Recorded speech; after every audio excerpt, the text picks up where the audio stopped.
Zaman makin canggih, tapi kenapa banyak orang yang justru semakin sengsara?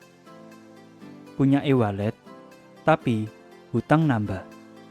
Beli NFT, nilainya anjlok. Main kripto, malah jadi bangkrut. Katanya teknologi bikin hidup lebih baik. Tapi kok makin banyak yang hidupnya jadi lebih pahit? Hari ini kita buka satu persatu fakta yang disembunyikan di balik layar ponselmu. Karena kalau kamu nggak paham cara mainnya, kamu bukan lagi pengguna teknologi, tapi korban peradaban. NFT, 3 huruf yang pernah bikin dunia internet demam. Dulu ada gambar gorila bisa laku miliaran. Ada avatar pixel, jadi paspor masuk komunitas elit. Tapi sekarang, coba buka lagi marketplace-nya. NFT yang dulu laku ratusan juta, sekarang nggak laku meski dijual 100.000. Kenapa? Karena banyak dari kita beli NFT bukan karena mengerti, tapi karena takut ketinggalan. Atau FOMO. Kayak ada yang bisikin, "Woi, semua orang beli NFT. Masa lo enggak?" Padahal NFT bukan sekedar gambar. Ada smart contract, ada hak kepemilikan, ada utilitas, ada roadmap, bahkan ada legalitasnya. Kalau lo beli cuma karena desainnya keren, ya sama aja kayak lo beli lukisan palsu cuma karena warnanya ngejreng.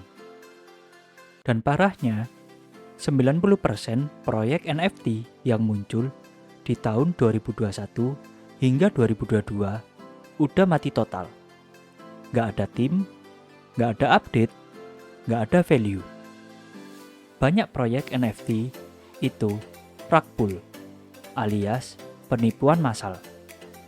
Lo dikasih iming-iming surga, padahal itu pintu neraka finansial. Kalau lo nggak paham ekosistemnya, utility-nya, dan komunitasnya, lebih baik tahan diri. Karena dunia NFT bukan taman bermain. Itu adalah ladang ranjau digital. Kripto, mata uang masa depan. Katanya bebas inflasi, nggak dikontrol pemerintah, dan bisa bikin kaya. Tapi kenyataannya, lebih banyak orang kehilangan uang daripada mendapatkannya. 74% investor retail kripto di dunia rugi dalam 2 tahun terakhir. Loh, kok bisa? Karena yang mereka lakukan bukan investasi, tapi spekulasi. Mereka beli waktu harga lagi tinggi. Panik waktu harga jatuh. Dijual pas merah. Besoknya naik lagi, nyesel. Besoknya turun, trauma. Ini bukan investasi. Ini roller coaster emosi yang menyamar menjadi aplikasi keuangan. Apalagi kalau lo nggak ngerti hal-hal teknis seperti apa itu blockchain, gimana cara kerja mining, apa bedanya koin dan token, apa fungsi smart contract, dan bagaimana cara baca white paper. Lo cuma tahu Dogecoin gara-gara Elon Musk. Ya lo bukan investor, lo penonton sinetron teknologi. Banyak orang juga nggak sadar kalau ada token yang dibuat cuma buat rug pull. Ada proyek kripto yang cuma ganti nama dan logo biar kelihatan fresh. Dan ada juga platform yang sengaja menaikkan harga secara artifisial, lalu dijual. Pump and dump. Lo lihat angka naik, tapi nggak tahu siapa yang narik tali di belakang layar. Dan akhirnya, dompet lo jadi museum. Isinya token-token berhantu yang udah nggak ada nilainya. Pelajaran kerasnya adalah kripto itu bukan jaminan kekayaan. Itu adalah jembatan. Kalau lo tahu cara menyeberang, lo aman. Kalau lo lari-lari sambil merem, siap-siap jatuh. Dulu kita tahu uang keluar pas kita buka dompet. Sekarang cuma karena ada bunyi ping, saldo bisa hilang. E-wallet emang praktis, gampang bayar, cepat transfer, cashback melimpah, diskon menggiurkan.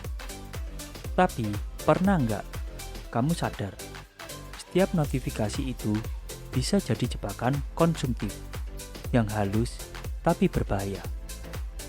Psikologi keuangan berubah saat uang nggak lagi berbentuk fisik. Lo nggak ngerasa sakit saat uang keluar, karena tangan lo nggak ngeluarin lembaran. Cuma gesek, cuma klik, cuma scan. Dan lebih parahnya lagi, e-wallet sekarang digabung sama fitur pay later. Lo bayar pakai uang yang belum lo punya, buat beli barang yang lo nggak butuh, buat nyenengin orang yang bahkan nggak peduli sama lo. Itu bunuh diri finansial pakai senyum. Setiap diskon 30% itu godaan. Setiap cashback itu perangkap. Lo pikir lo hemat, padahal lo baru saja nambah cicilan bulan depan. Dan kalau lo nggak ngerti cara ngatur cash flow, pakai e-wallet sama aja kayak minum air laut. Makin diminum, makin haus. Jadi, apakah NFT, kripto, dan e-wallet itu salah? Jawabannya enggak. Bukan karena teknologinya yang salah. Yang salah itu cara kita menggunakannya. Teknologi itu ibarat pisau. Kalau lo ngerti cara pakainya, bisa bikin makanan. Kalau lo asal tebas, bisa bunuh diri sendiri. Jadi, gimana caranya supaya gak jadi korban? Pahami sebelum membeli. Jangan cuma ikut-ikutan. Riset, baca, dan pahami. Kalau lo bisa habiskan 3 jam buat nonton drama Korea, masa baca white paper token aja malas? Jangan investasi karena FOMO. FOMO itu musuh besar dalam dunia digital. Tren itu akan selalu ada. Tapi logika lo harus tetap hidup. Dan yang terakhir, atur pengeluaran digital. Catatlah pengeluaran e-wallet secara harian.